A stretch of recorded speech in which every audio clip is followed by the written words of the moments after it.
반갑습니다. 송주준입니다. 총선이 다가오다 보니까 정치권에서도 변화의 바람이 불고 있는데요. 저는 개인적으로 조금 놀랐습니다. 완전 의외의 인물이 이번에 이제 내정이 됐죠. 그래서 국민의힘 혁신위원장에 인요한 지금 교수를 앉히겠다라는 것인데, 저는 좋다라고 그냥 생각이 들었어요. 딱 그냥 듣자마자 인요한 교수라고 한다면은 이분이 사실상 전라도 사람이라고 할 만큼 그렇게 이제 뿌리 깊게 또 관련성이 있으시고, 그리고 워낙에 이제 선교사 집안으로서 좋은 일도 많이 하시고 인품도 좋으시고 하나 부족한 게 없으신 그런 분 아니겠습니까? 다른 거 다 떠나가지고 인요한 교수 같은 분이 혁신위원장이 된다고 하면은 정말로 국민의힘의 혁신의 바람을 불러일으킬 수 있다. 이준석이 같은 그런 잡스러운 것들이 설치되는 꼴도 이제 우리가 안 볼 수 있지 않을까라는 기대가 됩니다. 보십시오. 벌써부터 민주당 나오는 얘기가 뭐예요? 김은경 혁신안을 받들 수 있도록 혁신을 멈추지 않을 것이다. 이 얘기가 인요한 교수가 혁신위원장으로 될 것이다 라고 하는 보도가 나온 날 같이 나온 보도거든요. 그게 지금 민주당의 수준을 보여주는 겁니다. 도로 돌아가겠다는 거예요. 김은경 체제로 돌아가겠다. 이게 지금 민주당의 진심인 거 아니겠습니까? 아니, 생각해 보십시오. 지난 8월 달에 김은경의 혁신이다. 이런 것들이 출범됐었을 때 많은 얘기들이 있었고 또 많은 기대도 있었습니다. 어지간해 그냥 떠들어댔고 당의 머리부터 발끝까지 모든 것들을 바꾸겠다. 이런 식의 얘기도 나왔으니까 약간 우리 입장에서는 긴장도 되고 진짜로 민주당이 혁신을 하려고 하나라는 생각도 들었었죠. 그리고 이제 김은경이 바로 꺼냈던 얘기가 뭐였어요? 불체포 특권 포기 안 하면 당 망한다 이거였는데 진짜로 민주당에서 이재명에 대한 불체포 특권 이런 것들을 포기하고 이재명 구속시켜라. 죄가 있으면 구속시켜라. 당당하게 우리가 이제 재판을 통해 가지고 판결을 받겠다라고 하면은 진짜 민주당의 지금 지지율이 훨씬 더 올라가 있을 수도 있었겠죠.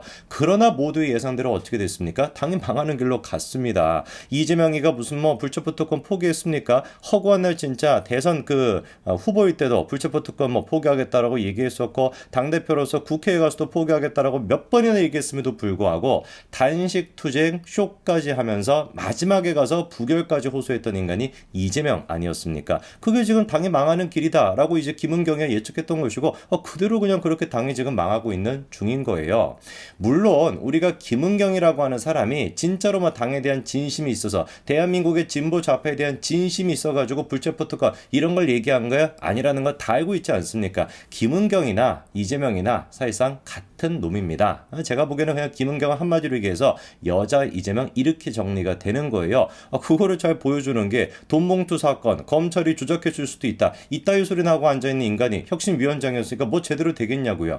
애당초 민주당에서 혁신회를 왜 꾸렸습니까? 그때가 이제 김남국 코인 사태 같은 거 터지고요. 그 다음에 송영길의 이제 돈봉투 같은 게 터지면서 야, 민주당이 도덕적으로 이렇게나 망해가지고 되겠냐? 혁신이 필요하다. 해가지고 만들어졌던 게 김은근 혁신이거든요. 근데 그 혁신위원장이라는 인간이 돈봉투 사건에 대해 가지고 검찰이 조작할 수도 있다. 이따위 소리를 하고 앉아있으니까 뭐가 혁신이 되겠냐고요. 그냥 정확하게 여자 이재명 이 한마디로 정리가 되는 겁니다. 모든 게 제가 보기엔 다 이재명스러워. 얘기하는 이거 싸가지 한번 보십시오. 윤석열 밑에서 대통령이라고 하는 호칭도 빼고 윤석열 밑에서 치욕스럽다.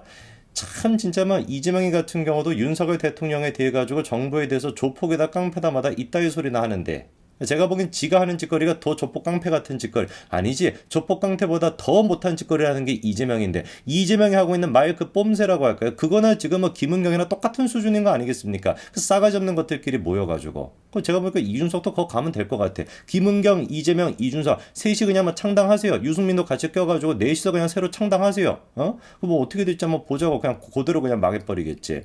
누가 도대체 김은경이한테 금감원 부원장직 그거 가지고 있으라고 했습니까? 제발 사정하면서 제발 좀 그것 좀 계속해가지고 유지해달라. 누가 그렇게 얘기했습니까? 어느 누구도 원치 않았습니다. 지가 그냥 원했던 거 아니에요. 금감원 부원장으로서 약간 거들먹거려 보고, 금감원장으로서 얼마나 또 사회적인 위치나 이런 게 있습니까? 그런 것들 누려보겠다고 끝까지 그냥 아득바득하면서 지가 버텼던 것인데, 이제 와가지고 민주당 쪽에 가가지고는 무슨 윤석열 밑에서 일하는 게 싫었다. 정말 진짜 이 뻔뻔함이나 내로남불이 이재명 다운 거예요. 그리고 또 우리가 이재명답다라고 얘기하려면 뭐까지 이제 또 갖추고 있어야 되겠습니까? 이런 식의 막말이야 기본 그냥 디폴트 값으로 가져가야 되는 거 아니겠어요? 노인 비하부터 시작해가지고 온갖 것들이 있었고, 그리고 이제 활용 정점으로 진짜 이재명이 되기 위해서는 뭐까지 있어야 됩니까? 가족 간의 불화, 사생활 문제까지 같이 가야 되는 거 아니겠어요? 대번에 그래가지고 김은경에 대해 가지고 신우이가 나서가지고 이렇게 폭로까지 하지 않았습니까? 그 폭로의 내용도 진짜 기가 막힌 내용들이었습니다.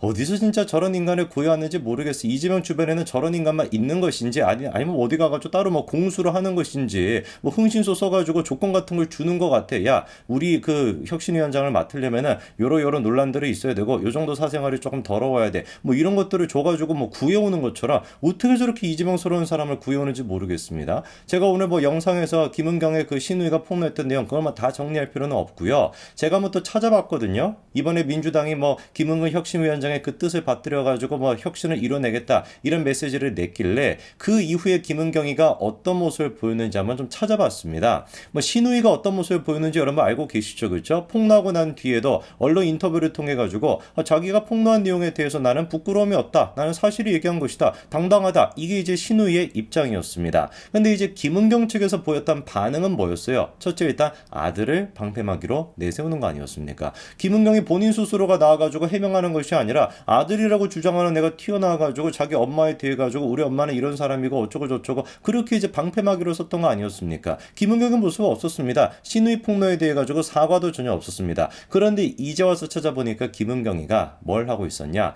신우이의 그 글에 대해 가지고 이렇게 권리침해, 명예훼손으로 신고를 한 것 같더라고요. 결국에 이제 그 브런치라고 하는 그 플랫폼이죠. 거기 올라왔던 글이 지금 읽을 수가 없는 상태입니다. 신우의 그 브런치 그 사이트 자체가 폐쇄가 지금 되어버려 있는 그런 상태거든요. 이게 민주당스러운 딱 이재명스러운 모습인 거 아니겠습니까? 아무런 죄책감이 없습니다. 아무런 죄의식이 없습니다. 자기 가족에 대해 가지고 그렇게나 몹쓸 짓을 한 거에 대해 가지고 한마디 사과의 말도 없습니다. 어쩜 이렇게 이재명스러울 수 있는지 모르겠다니까요. 이번에 민주당이 보여주고 있는 반응, 김은경의 혁신안을 받들 수 있도록 혁신을 멈추지 않겠다라고 하는 내용이 뭐 민주당의 그 홈페이지에 청원 같은 게 있지 않습니까? 그 청원의 답변을 또 하필이면 이번에 달았다라고 해요. 청원이 올라온 지는 꽤 시간이 지났는데 하필이면 이번에 그 국민의힘 쪽에서 혁신위원장이 이 사람이 될 것이다라는 보도가 나올 때 요때 이제 맞춰가지고 저 답변이 나왔던 것인데 그러다 보니까 뭔가 좀 의도가 있다라고 볼 수가 있겠죠. 애당초 이제 청원인이 이런 얘기를 했었습니다. 김은경 혁신안은 과학적이고 민심을 많이 반영했다. 정신 이상자인 거. 그러니까 뭐 제가 말씀을 드린 것처럼 민주당 쪽에서 했던 것들이 김은경이 했던 것이 무슨 놈의 과학적입니까? 아니, 많고 많은 어떤 그 수식어 중에서 어떻게 저기에다가 과학적이라고 하는 말을 쓸 수 있는지 모르겠어요.